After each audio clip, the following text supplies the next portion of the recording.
Hello, everyone. This is Dwight Refiner's Fire with Real Deal Clips Bahamas. You can now follow me on YouTube, Facebook, and TikTok at Real Deal Clips Bahamas. This series is called The Barber Shop. In the barber shop, men don't pull their punches. There will be exchange of words, and you could potentially get your feelings hurt.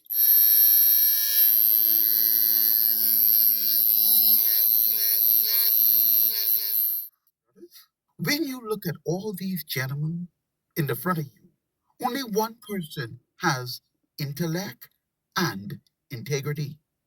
Everybody else is either a thief, they corrupt, or they are intellectually lackadaisical.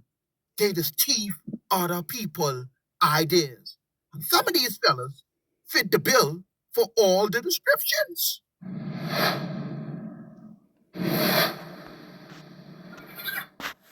Right.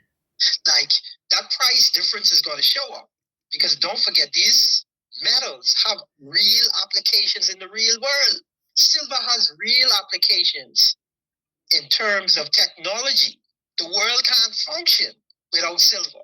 All of the simple things like you have now, cell phones, some of the communication systems that cause your television to work and all that kind of stuff, it's all silver and copper. So you could imagine a situation where you had a hurricane come to the Bahamas now. All of the lines and stuff got wiped out. You know what it's going to cost you to replace that with the price of silver and all the industrial metals moving the way they are moving? And they're not priced in US dollars anymore. I'm not sure that you could purchase items, commodities anymore in US dollars, because I don't think the buyer will take the US dollar from you. Right. I think if you had hard assets like gold or silver, they will trade, they will barter with you. But I don't think at this stage, any of the big boys will sell you anything for the US dollar. They don't want to be holding it. So if we don't have, as a country like the Bahamas now, if we don't have hard assets like silver and gold, and the buyer, the seller, is not accepting the US currency, how are we going to purchase? How are we going to buy anything? People who are holding silver now, they wouldn't sell it to you for the US currency. They're only going to sell it for something of equal or greater value. It's common sense. So what's that telling you? That's telling you that the US currency has lost its value. Which means that the Bahamian dollar has also lost its value. It's even worse than that. How are we going to buy things if we can't use the US dollar? So if you want to purchase oil right now, that is keep the generators running for the people that have electricity, and you go to the market and you say you want to buy a barrel of oil, the fella say, no, I'll sell you the oil, but I don't want US dollars. I want silver or gold or something. How are you going to buy that? The fellow who have the silver is selling it to you for US dollars. He said, you keep your money, I keep in hard assets. Okay. Be back to the gold standard. Okay, let me ask you this question then. I know brave Prime Minister Davis he's a dishonest fellow. But in this scenario now, he really needs to come clean with the Bahamian citizen in reference to their sovereign wealth fund. And the only thing I can think he needs to do, the only play right now is to leverage our carbon credit. He gonna have to leverage our carbon credits.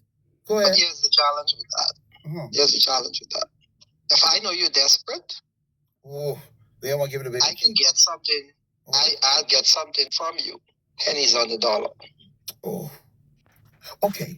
Let me ask you this question, Mr. Thurston. Let's just say you are now or are sitting Prime Minister of the Bahamas. Now, I don't know what brave advice is telling him, or if he have adequate, educated, intelligent advisors at his disposal. So we can just bump him off on the side right now. I'm talking to someone now that have expertise in the market.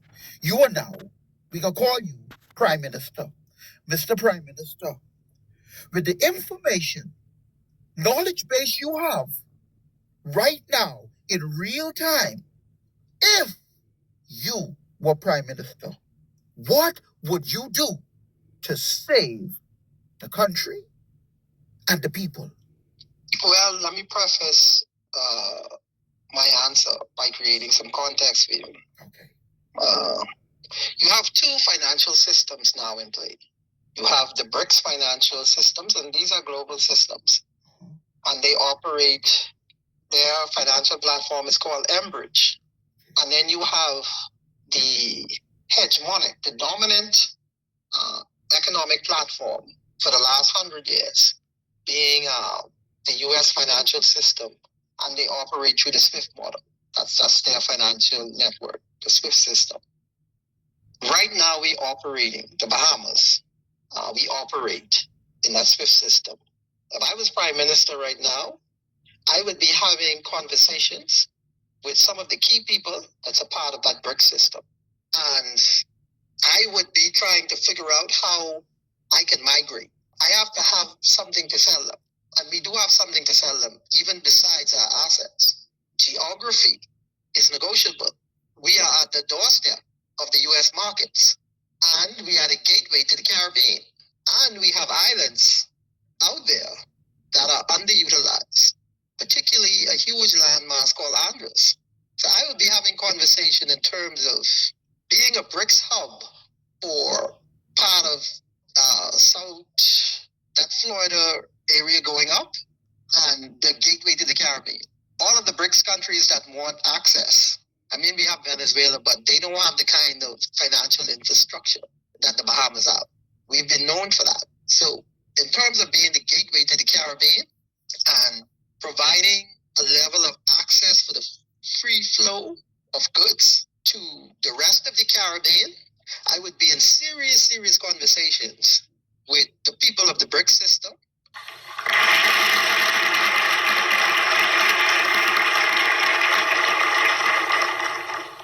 The BRICS system is actually trading in actual goods.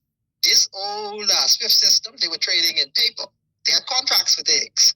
But the actual assets, if America was selling you something through a contract, it was coming from China. It wasn't coming from America. But what the Chinese have done is they have abandoned the SWIFT system. So you can't gain access to the New World Order through the SWIFT system. But the Bahamas only operates in the SWIFT system. So in order for you to be part of this New World Order, you have to transition into the BRICS system, that Enbridge system, and endorse that new currency that they're pushing called the unit. Because if we don't, and this is why the Americans want control of Cuba as well. Good. Is a message for Cuba and Canal? Well, Cuba is an interesting case. Cuba is, not doing very well right now. That system has not been a very good one for Cuba. The people there have suffered for many, many years. And I think Cuba is going to be something we'll end up talking about because Cuba is a failing. Something we'll end up talking about because Cuba is a failing nation right now, very badly failing nation. And we want to help the people. It's very similar in the sense that we want to help the people in Cuba, but we want to also help the people that were forced out of Cuba and living in this country. Do you want to say something about that, Marco, please? Well, I mean, I just gave you a statement a few minutes ago about, when the president speaks, you should take him seriously. So suffice it to say, Cuba is a disaster. It's run by incompetent, senile men, and some.